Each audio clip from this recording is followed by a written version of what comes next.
Hi everyone, welcome back to the channel. I hope you're well. I'm going to do my first blind reaction today. I'm going to be watching Bill Maher. As you can see here, Bill Maher and Joe Rogan talk about Donald Trump. A couple of things to do with the election and the recent indictments against him. So, yeah, I thought I'd see how it goes. Just watch this. I might pause it every so often if I have some comments and, yeah, give my thoughts on what they're saying. I like both of these, to be fair. Joe Rogan does some good interviews, interesting people he has on. Bill Maher's one of the best, well, one of the only good liberal comedians, I'd say. He's anti-Trump, that's quite obvious to those who know him, but I'm interested to see what the pair of them have to say here, and yeah, let's give it a watch. The Joe Rogan experience. And so he just goes along with all the woke nonsense because he doesn't want to fight that wing of his party. He can't afford to have a battle on the left. Yeah. So it's about Joe Biden, that's obviously. my big issue with him. I know you have others. Well, my biggest issue is he lies a lot, and he's probably... Well, certainly not more than Trump. Oh, please. Come well, on, man. Listen, I think they both lie. I mean, I don't like that more than this guy. Because I want to just... If you want to talk about Trump, we can talk about Trump. But if you just talk about Biden, I don't think comparing him to Trump does anybody any good. You just look at the Burisma situation. Does because they're running against each other. Yeah, okay. So it's kind of necessary. It could if you want to talk about in terms of an election, but you talk about in terms of the guy who's in office right now. Like, why don't I like him? Well, one of the things that I don't like has nothing to do with any of his choices, is that he's mentally compromised. I think there's something wrong. And I think it's clear. As if the other guy isn't. Well, okay, he speaks much clearer. No, it's not the same. He might be crazy. He might be a sociopath. He is crazy. He's crazy and stupid. Say all those things. But it still doesn't take away from the fact that there's something wrong with Biden. Yep. Like, he makes up words. He stumbles through things. It seems like he doesn't know where he is half the time. He's very, very old. That's my problem with him. Okay. Well, again, we're living in a world where perfect is not on the menu. These are the choices we're going to have. This is going to be who's running next time. You're going to have a doddering old man. Do you definitely think that... Just on that, I think it kind of strikes me, it's really weird to have that they will be the two candidates, Biden and Trump. The fact that they were the two candidates in 2020 and then going again in 2024. Usually when you lose an election, you don't come back, as in Trump lost that vote. Whether or not you think it was a rigged election or not is another question, but he did lose officially. So it's strange that there's going to be the two names on the ballot again in 2024. I don't know if that's ever happened in American history before. Not aware of it, if it has. So it's interesting.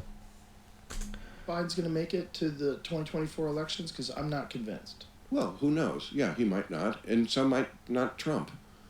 Right. Both of them could die at any minute now. Yeah, absolutely. When you're like 70, whatever years old, 78 years old. One is Other than death, they'll both be there. Yeah, that's the end of the line. Yeah. Yeah, I mean, you're on E. I mean... Right? You might make it to town, but you might die on the side of the road. You're There's on also blue zones where people live to 100. They don't look like those guys. No, they look better. Yeah, they're thin and active. Well, Biden's thin. That's true. Trump is not. But he's thin like skeletal thin. Yeah. Like he's thin like frail. Like where he looks like he's just going to fall down a lot. I'll give you this point. Trump looks a lot and sounds a lot more hearty and robust and healthy. That's true. He's a city roach. He eat the worst things he eats, the stronger he gets. You cannot kill him. No, I He's agree. also the only guy that didn't noticeably age the moment he got into the White House. We did. We aged when he was in office. He was fine. You're right. He didn't look like he aged. He always looks the same. But he's a criminal, and he's crazy, and he's stupid. And crazy and stupid are two different things. When you say crazy, what do you base? Okay, let me give you an example. Stupid is like Frederick Douglass is alive, or the stealth bomber is literally invisible. Right. Or nobody knew healthcare was hard to solve. That's just stupid. He's very stupid. Crazy is like, it's important that the crowd at my inauguration was the biggest ever. And I'm going to make an issue of this for the first 2 weeks of my presidency, despite photographic evidence to the contrary. Or I'm going to steal these documents that I don't even know what they are, and I don't care, and I'm going to put them next to the toilet at Mar-a-Lago, and then I'm going to fight you to take them back, or not conceding the election.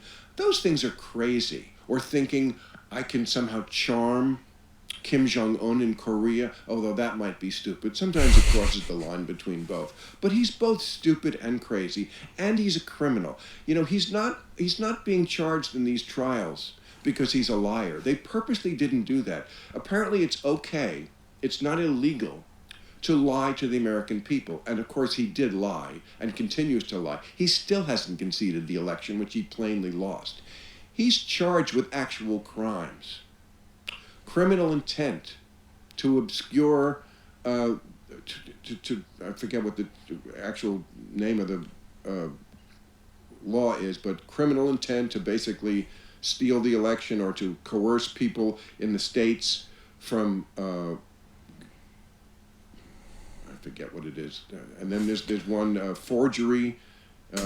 Just on that point, whether or not that is true, and it's a valid point, I just always, when I come back to it, I think presidents just get away with whatever they've done. You look at Bush and Obama in the Middle East, what they did, especially Bush, Tony Blair in Britain as well, the way they just ruined Iraq, 1 million lives gone, nothing happens to them.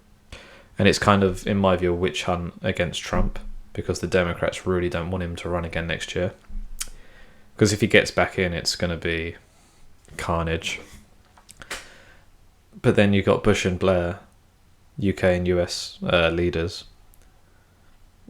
Everything they did in the Middle East and nothing happens to them. So that's where I think a lot of people are really fed up with the Trump arrests, indictments, charges, whatever you want to call it. Because it's just a complete double standard. He may well be guilty of these things, but you could also equally say he has a right to question these things, because that 2020 election was so dodgy. The amount of dodgy stuff that went on that isn't properly covered was very unusual, and you have a right to question that, in my opinion. But if you're comparing Trump's arrest over these things, or charges, indictments, whatever, compared to just George Bush alone, there's just no comparison for me. What Bush did is clearly way worse. It's just my thoughts.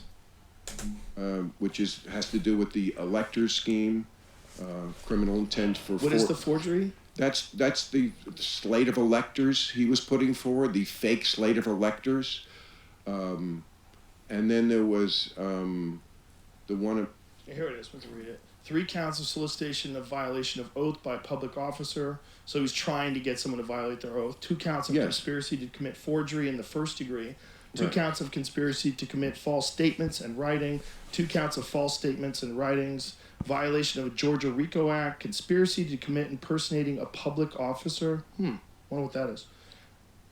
Conspiracy to commit filing false documents and filing false documents. And this is all based on the election results. Well, there's also felony solicitation of violation of oath.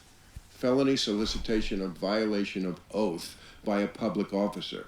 That was what when he was talking to Ratzenberger. That's the "I need you to find me 11,000 votes." There's also one. I mean, there's two cases about trying to steal the election. One, the national case that Jack Smith is prosecuting, and there's the one in Georgia. Now, they cross paths in a lot. But basically, I mean, yes, he tried every possible way to steal this election. He tried to do it through the courts. He tried to do it through state legislatures. He tried to do it through intimidating Mike Pence. He tried to do it through the Justice Department. They talked about seizing voting machines. They talked about using the army. I mean, you can't really believe that this guy is not worse than Joe Biden. I mean, I agree. Biden is not a great president. And the Hunter Biden stuff is a stinky conspiracy, not a conspiracy, a stinky scandal that stinks to the high heavens. If you think that in any way compares to what Trump tried to do, you just cannot tell unlike things apart. And you're saying this just based on what happened after the election? Just that stuff? Yes. Well, that's the criminal part, yes. Have you ever tried to steel man his position? Like, do you think he really believes they stole the election, or do you think he's bullshitting? Who gives a fuck? It doesn't matter. Who gives a fuck?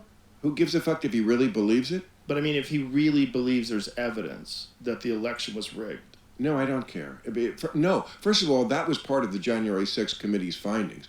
He has multiple people, all the people around him told him that he lost that election, including Bill Barr. you know, and he admitted he had. One of his quotes was that they have on record of him saying, "I don't want people to know I lost this election." That's kind of crazy. He's crazy. That's kind of crazy. I mean, it's insane that you can't let go of the idea that you can't be seen as a loser. There's a certain I always said this in the beginning. It all comes back to he is a clinical case of malignant narcissism.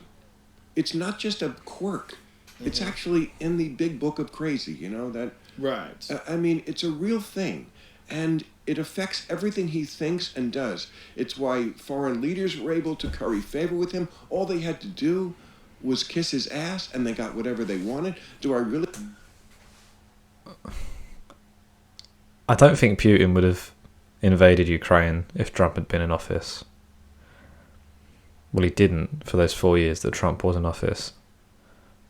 So I don't really agree with that. I think Trump actually did a lot in regards global geopolitical relations with North Korea. Even in the Middle East, Israel, I can't remember who signed like agreements with some of the Arab states, and I think Morocco was one or two others.